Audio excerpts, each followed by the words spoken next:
Hello everyone, welcome to my class. आज हम chapter 5th arithmetic progression start करेंगे। ये चैप्टर आपको देखकर लग रहा होगा कि क्या ये चैप्टर है, कितना टफ ये चैप्टर है, बट ये चैप्टर बहुत ही इजी है।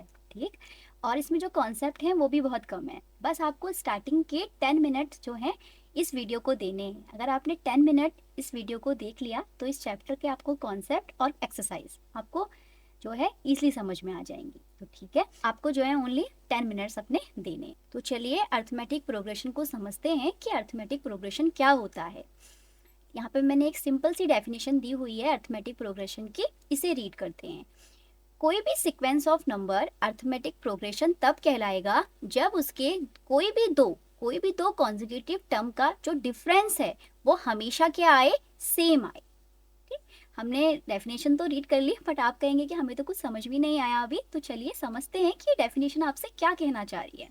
ये डेफिनेशन आपसे कहना चाह रही है कि कोई भी सीक्वेंस ऑफ नंबर है, तो हमने यहाँ पर सीक्वेंस ऑफ नंबर लिया, मैंने यहाँ पर सीक्वेंस ऑफ नंबर लिया 2, 5, 8, 11 एंड सो ऑन। तो इस सीक्वेंस ऑफ नंबर को एपी तब कहा जाएगा जब इसके एनी टू कॉन्जिक्यूटिव टर्म। अब कॉन्जिक्यूटिव टर्म्स क्या होते हैं? कॉन्जिक्यूटिव टर्म का मतलब होता है लगातार आने वाले टर्म। तो जैसे कि 2 और 5 ये इसके दो कॉन्जिक्यूटिव टर्म है। ऐसे ही 5 और 8 ये भी इसके टू कॉन्जिक्यूटिव टर्म है। ऐसे ही 8 और 11 एंड सो ऑन। इनका जो डिफरेंस है वो हमेशा क्या आना चाहिए, सेम आना चाहिए। डिफरेंस हमेशा सेम आना चाहिए। तो देखते हैं क्या यहाँ पर ऐसा हो रहा है। और लेकिन हमें डिफरेंस कैसे फाइंड करना है? आपको जो है आगे वाले टर्म में से पीछे वाले टर्म को माइनस करना है, ये आपको ध्यान रखना है। तो देखिए जब मैं यहाँ पर करूंगी 5 माइनस 2 डिफरेंस फाइंड करने के लिए, तो 5 माइनस 2 हमें 3 मिलेगा। ऐसे ही मैं 8 माइनस 5 करूंगी तो हमें तब भी क्या मिलेगा, 3 मिलेगा। ऐसे ही 11 माइनस 8 करूंगी तब भी मुझे क्या मिल जाएगा, आपका 3 मिल जाएगा। तो आप देख रहे हो जो मुझे डिफरेंस मिल रहा है वो सेम मिल रहा है। जो ये डिफरेंस सेम मिल रहा है इसका मतलब जो हमने यहाँ पर सीक्वेंस ऑफ नंबर लिया था वो क्या है, एपी है।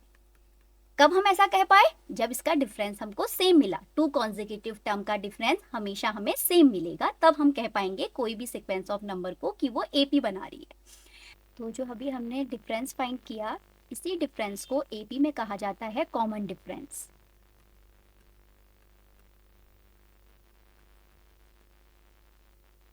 इसके लिए हम डिनोट करते हैं सिंबल स्मॉल डी।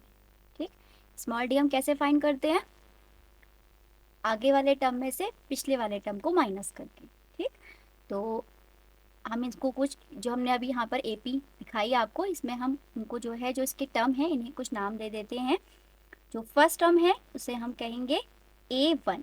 1 आपको सब स्क्रिप्ट में लिखना है, मतलब नीचे लिखना है। ठीक, और जो 5 है इसका वो आपका A2 है। 8 है वो थर्ड टर्म है एपी का, और जो आपका 11 है वो फोर्थ टर्म है। ऐसे ये टर्म जो है चलते जाएंगे कहाँ तक, एन तक। ठीक है, nth टर्म तक। जहाँ पर जो आपका n होगा वो आपका क्या होगा, कोई भी नेचुरल नंबर होगा। ठीक, तो जो हम डिफाइन करेंगे उसके लिए जो फॉर्मूला है वो है आपका अगले टर्म में से पीछे वाला टर्म, मतलब कि A2 माइनस A1। तब आप डीप फाइंड कर सकते हैं, या आप क्या करें, A3 माइनस A2 करें, आप ऐसे भी आपका डिफाइन हो जाएगा। ठीक है, मतलब कि 2 आपको टर्म लेने हैं और कॉमन डिफरेंस फाइंड करना है। और किस तरीके से देख लिया आपने, A4 माइनस A3 करेंगे तब भी कॉमन डिफरेंस। ये सब आपका क्या आना चाहिए, कांस्टेंट आना चाहिए, एक आपका फिक्स नंबर आना चाहिए। ठीक है, जैसे कि आपने यहाँ पर देखा 3 3 3। ठीक, तो ये सेम आएगा। ठीक, और जो ये आपका डी है ये आपका पॉजिटिव भी हो सकता है, नेगेटिव भी हो सकता है, जीरो भी हो सकता है इसकी वैल्यू। ये आपका एक रेशनल नंबर भी हो सकता है। ठीक है, और ये आपका एक इरेशनल नंबर भी हो सकता है। ठीक, तो डी की वैल्यू कुछ भी हो सकती है। तो ये मैंने आपको समझाया कि कोई भी सीक्वेंस ऑफ नंबर कब एपी होगा, जब उसका कॉमन डिफरेंस सेम आए। ठीक है, और कॉमन डिफरेंस हम कैसे फाइंड करते हैं, आगे वाले टर्म में से पीछे वाले टर्म को माइनस करके, आगे वाले टर्म में से पीछे वाले टर्म को माइनस करके। A2 minus A1, A3 minus A2, A4 minus A3, इस टाइप से। ठीक है, अब देखिए एक तरीका तो ये था एपी को समझने का एक तरीका और है। एपी को समझने के लिए आप ये भी कह सकते हैं कि आपने कोई नंबर लिया, ठीक है, आपने मान लीजिए कोई नंबर लिया, मैंने मान लो यहाँ पर 1 नंबर लिया, ठीक। अब आपको इस नंबर में कोई फिक्स नंबर ऐड करते हुए चलना है, फिक्स नंबर ऐड करते हुए चलना है। मान लो मैंने वो अभी 3 ले लिया, ठीक है, वो नंबर मैंने 3 ले लिया, तो 1 में जब 3 ऐड करूंगी तो मुझे कितना मिलेगा 4। 4 में जब मैं 3 ऐड करूंगी तो मुझे कितना मिलेगा आपका 7। 7 में जब मैं 3 ऐड करूंगी तो मुझे कितना मिलेगा आपका 10। जब मैं 10 में 3 ऐड करूंगी तो मुझे कितना मिलेगा 13। तो ये आगे ऐसे चलता जाएगा, ठीक है। तो हमने क्या किया, एक हमने नंबर लिया, ठीक है, इस टर्म में इस नंबर में हमने सेम फिक्स नंबर ऐड करते हुए चले, तो तब भी क्या बनेगा, देखा आपने कि तब भी ये एपी बनेगी। आप अगर इसका कॉमन डिफरेंस फाइंड करेंगे, ठीक है, a2 minus a1, a3 minus a2, ठीक, और a4 माइनस a3, इस तरीके से, तो आपका कॉमन डिफरेंस जो है सेम आएगा। 4 माइनस 1 3, 7 माइनस 4 3, 10 माइनस 7 3, 13 माइनस 10 3, इस टाइप से, ठीक। तो इस तरीके से भी आप एपी को समझ सकते हैं, मतलब कि जो आपका प्रेसिडिंग टर्म है उसमें आपको एक फिक्स नंबर ऐड करते हुए चलना है, ठीक है, तो आपकी एक एपी बन जाएगी। और एक बात और मैं आपको बता दूं, कोई भी नंबर की टेबल है वो भी अपने आप में क्या है, एपी है, ठीक है। तो एपी को हमने समझा, कोई भी सीक्वेंस ऑफ नंबर एपी कब होगा, जब उसके दो कॉन्जिक्यूटिव टर्म का जो डिफरेंस है, कोई भी दो कॉन्जिक्यूटिव टर्म का जो डिफरेंस है वो हमेशा सेम आए, ठीक है, और हम उसे क्या कहेंगे, कॉमन डिफरेंस कहेंगे। उसको हम फाइंड करेंगे a2 माइनस a1 कर कर, या फिर a3 माइनस a2, या फिर a4 माइनस a3, ऐसे ही आगे टर्म बढ़ते जाएंगे, a5 माइनस a4, इस तरीके से एंड सो ऑन। और मैंने आपको बताया जो कॉमन डिफरेंस है वो positive, negative, zero, rational, irrational, कुछ भी हो सकता है उसकी वैल्यू, ठीक है। और मैंने आपको बताया कि किस तरीके से आप किसी भी एपी को जो है बना सकते हैं और उसका कॉमन डिफरेंस फाइंड कर सकते हैं, या फिर किसी भी सीक्वेंस ऑफ नंबर को चेक कर सकते हैं कि ये एपी है कि नहीं। अब जो हमारा नेक्स्ट टॉपिक है वो है general form of AP. AP की हमें जनरल फॉर्म को देखना है। तो किसी भी एपी को जो है जनरल फॉर्म में इस तरीके से लिखा जाता है, first term A, second term A plus D, third term A plus 2d and fourth term A plus 3d, ऐसे ही ये एपी आगे बढ़ती जा रही है। तो यहाँ पर जो ए है वो इस एपी का फर्स्ट टर्म है, इसको हम रीड करेंगे फर्स्ट टर्म, और जो डी है स्मॉल डी वो है कॉमन डिफरेंस। तो ये आपकी जनरल फॉर्म हुई एपी की। इसे आप एक और तरीके से लिख सकते हैं जिसे हम क्वेश्चन में यूज करेंगे, ठीक है। तो फर्स्ट टर्म ए है तो हम इसे लिखेंगे a1, ठीक है, क्वेश्चन में हम इस तरीके से यूज कर लेंगे। तो a1 को हम a1 कह सकते हैं। सेकंड टर्म है a प्लस डी, तो सेकंड टर्म को हम a1 प्लस डी से फाइंड करेंगे। ऐसे ही हमें थर्ड टर्म फाइंड करना होगा, तो अब ये a2 आ चुका होगा तो हम a2 में d प्लस कर देंगे। कॉमन डिफरेंस हम बार बार ऐड करते हुए चल रहे हैं क्योंकि वो हर किसी के लिए सेम होने वाला है। और जो हम इसका नेक्स्ट टर्म फाइंड करेंगे वो हम a3 में अब d को फिर से ऐड कर देंगे। ऐसे ही ये AP जो है आगे आपकी बढ़ती जाएगी। तो इस तरीके से आपको किसी भी AP का जनरल टर्म जो है वो राइट डाउन करना है। और उसका एक और तरीका है फाइंड करने का, जो मैंने आपको बताया कि फर्स्ट टर्म a1 से डिनोट होगा, फिर जो सेकंड टर्म होगा उसमें आप a1 में फर्स्ट टर्म में ही d को ऐड कर देंगे। फिर आप जब थर्ड टर्म फाइंड करेंगे तो आप a2 वाले टर्म में अब d ऐड कर देंगे। ऐसे ही आप जब उसका फोर्थ टर्म फाइंड करेंगे तो आप जो a3 आ चुका होगा उसमें आप d को ऐड करते हुए चलेंगे। ऐसे ही ये टर्म आगे इंक्रीज होते जाएंगे। तो इस तरीके से आपको किसी भी एपी के जो है टर्म्स को फाइंड कर लेना है जनरल फॉर्म के अकॉर्डिंग। अब जो हमारा नेक्स्ट टॉपिक है वो है nth टर्म ऑफ एपी। आपको एपी का nth टर्म कैसे फाइंड करना है ये देखना है। तो किसी भी एपी का हम nth टर्म कैसे फाइंड करते हैं उसके लिए एक फॉर्मूला है, वो फॉर्मूला है an। nth टर्म को हम डिनोट करते हैं an से, ठीक है, an equal to a plus n minus 1 into D. तो ये फॉर्मूला है, ये क्वेश्चंस में अप्लाई होगा, तो आपको ये जो है ठीक से समझना है और इसे लर्न भी करना है।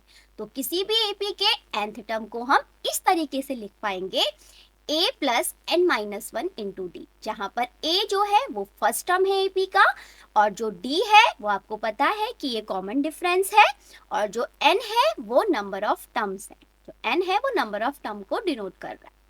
तो इस फॉर्मूले को अप्लाई करके हम किसी भी AP का nth टर्म फाइंड कर सकते हैं। तो मैंने यहाँ पर एक एग्जाम्पल लिया हुआ है, इस एग्जाम्पल को देखते हैं।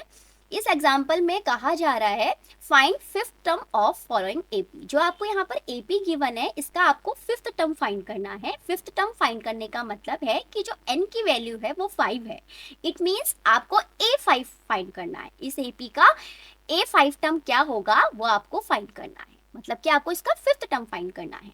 तो हम पहले यहाँ पर नोट डाउन कर लेते हैं जो भी हमको यहाँ पर वैल्यूज गिवन है, गिवन AP के अकॉर्डिंग उसे हम यहाँ पर लिख लेते हैं। तो हमें यहाँ पर फर्स्ट टर्म गिवन है, मतलब हमें A गिवन है 3।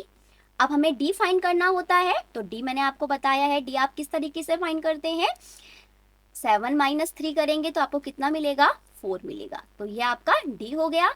ऐसे ही आप देखेंगे 11 माइनस 7 तो तब भी 4 मिलेगा, 15 माइनस 11 तब भी आपको 4 मिलेगा। तो कॉमन डिफरेंस जो है इसका 4 हो जाएगा। और n की वैल्यू आपको गिवन है 5, तो आपको इसमें A5 फाइंड करना है।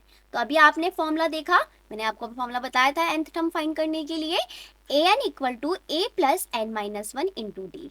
ये फॉर्मूला आपको ध्यान रखना है और यहाँ पर वैल्यूज पुट करनी है। तो फर्स्ट टर्म A हमारे पास यहाँ पर क्वेश्चन के अकॉर्डिंग 3 है, plus n minus one, n का मतलब 5, 5 माइनस 1, और इंटू D का मतलब है आपका 4। अब सॉल्व कर लेते हैं इसे। तो 3 plus 5 minus 1 it means 4, 4 multiply 4, तो वैल्यू कितनी आ जाएगी, 3 प्लस 4, 4 जा 16, और जब हम 3 में 16 को ऐड करेंगे तो हमें मिलेगा 19। इसका मतलब जो इस गिवन AP का जो फिफ्थ टर्म है A5 वो 19 है। ठीक है, तो इस तरीके से आप किसी भी AP का जो है टर्म जो है वो फाइंड कर सकते हैं, जितना भी आपसे कहा जाएगा। यहाँ हमसे 5 कहा गया था तो हमने यहाँ पर A5 फाइंड किया और फॉर्मूला आपने अप्लाई किया nth टर्म फाइंड करने के लिए, an equal to A plus n minus one into D. अब जो नेक्स्ट कॉन्सेप्ट है इस चैप्टर में वो है आपका sum of first n terms of AP। आपको जो n टर्म्स गिवन है AP के, उसका हम फर्स्ट n टर्म्स का हम सम कैसे फाइंड करेंगे वो हमें देखना है। तो किसी भी AP के फर्स्ट n टर्म्स का जो सम होता है वो होता है Sn equal to n upon 2a plus n minus one into D. इस तरीके से आपको फॉर्मूला अप्लाई करना है। ठीक है, n upon 2a plus n minus one into D. इस फॉर्मूले को हम एक और तरीके से लिख सकते हैं, देखिए किस तरीके से। तो S N equal to n upon 2a को हम ब्रेक कर सकते हैं a प्लस a में, plus n minus one into D. तो S N equal to n upon 2a। अब देखिए जो आपको ये वैल्यू दिखाई दे रही है a plus n minus one into D, अगर हम इसे साथ में कर ले, ठीक है, तो हम इसे वैल्यू पुट कर सकते हैं इसके बदले। मैंने आपको बताया था इसकी जो वैल्यू थी वो थी an, a plus n minus one into D की वैल्यू थी an, तो हम यहाँ पर पुट कर सकते हैं इस पूरे के बदले an। तो एक फॉर्मूला हमारा इसी फॉर्मूले से और निकल गया, first n terms of AB, sum of first n terms of AP के लिए Sn equal to n upon 2a plus an। अब देखिए किसी भी AP के हम जो nth टर्म होता है, मतलब जो an होता है, उसे हम एक और सिंबल से डिनोट कर सकते हैं, वो सिंबल है L। an जो है वो AP का लास्ट टर्म है, तो हम लास्ट टर्म an कभी ना लिखकर उसे हम L भी लिख सकते हैं। तो एक और फॉर्मूला आपका यहाँ से राइज हो गया है, वो है Sn equal to n upon 2a plus L। तो जहाँ पर भी आपको जिस अकॉर्डिंग यहाँ पर जो है वैल्यूज दी जाए उस अकॉर्डिंग आप फॉर्मूला जो है वो अप्लाई कर सकते हैं। एक फॉर्मूला है आपका sum of first n term find करने का, Sn equal to n upon 2a plus n minus one into d. Second formula हमने यहाँ से फाइंड किया n upon 2a plus an, और थर्ड फॉर्मूला हमने फाइंड किया n upon 2a plus l। ठीक है, तो हमारे ये 3 फॉर्मूलाज हो गए, ये हम क्वेश्चन की नीड के अकॉर्डिंग अप्लाई करेंगे, जहां पर जिस तरीके से हमसे कहा जाएगा वहां पर हम उस तरीके से इसे अप्लाई करेंगे। अब मैंने यहाँ पर एक एग्जाम्पल लिया है, इस एग्जाम्पल को देखते हैं। आपसे कहा जा रहा है इस प्रॉब्लम में find sum of first 10 terms for following AP. जो आपको यहाँ पर एपी गिवन है उसके आपको फर्स्ट 10 टर्म्स का सम फाइंड करना है, मतलब कि जो n की वैल्यू है वो 10 है, तो हमें यहाँ पर S10 फाइंड करना है। तो S10 हम फाइंड कैसे करेंगे देखते हैं। जो हमें पहले वैल्यूज गिवन है, गिवन एपी के अकॉर्डिंग उन्हें राइट डाउन कर लेते हैं। तो हमें जो इस एपी का फर्स्ट टर्म गिवन है वो हमें 2 गिवन है, तो ए की वैल्यू हमें 2 गिवन है, और डी हम फाइंड करेंगे कैसे, A2 माइनस A1। पिछला टर्म हमारा 5 है और आगे वाला टर्म हमारा 2 है, तो हम जब डी फाइंड करेंगे तो हमें कितना मिलेगा 3। ऐसे ही आप 8 में से 5 को माइनस करेंगे तो आपको 3 ही मिलेगा। तो हमारा जो डी आया वो आया 3, और हमें पता है जो n की वैल्यू है 10 है, तो हमें इसमें S10 फाइंड करना है। तो S10 फाइंड करने के लिए मैंने आपको भी फॉर्मूला बताया ही था, क्या था वो, n/2, it means 10/2 bracket 2a, मतलब कि 2 multiply 2 plus n-1, it means 10-1 into D का मतलब है हमारे पास 3 है। तो हमने गिवन फॉर्मूला के अकॉर्डिंग वैल्यूज पुट करी। अब हम सिंपली इसको सॉल्व कर लेंगे। तो 2 से 10 जो है कट जाएगा 5 टाइम्स, तो 5, और बाकी हम अंदर ब्रैकेट के अंदर मल्टीप्लाई कर लेते हैं। 2 2 जा 4, 10-1 9 multiply 3, 5 bracket 4 plus 9 multiply 3, it means 27। आगे और सॉल्व कर लेते हैं। जब हम 4 में 27 को ऐड करेंगे तो हमें मिलेगा 31। 31 से 5 की मल्टीप्लाई कर लेते हैं। 5 1 टाइम करेंगे तो 5 ही आएगा, और 5 3 टाइम करेंगे तो हमें 5 3 टाइम करने पर 15 मिल जाएगा। तो S10 की जो वैल्यू आई, मतलब कि सम ऑफ फर्स्ट 10 टर्म्स जो आया हमारा इस एपी के अकॉर्डिंग, वो आया है 155। तो आपको इस तरीके से जो है sum of first N terms find कर लेना है, एंड आपको जितना भी कहा जाएगा उस अकॉर्डिंग आप फाइंड कर लेंगे।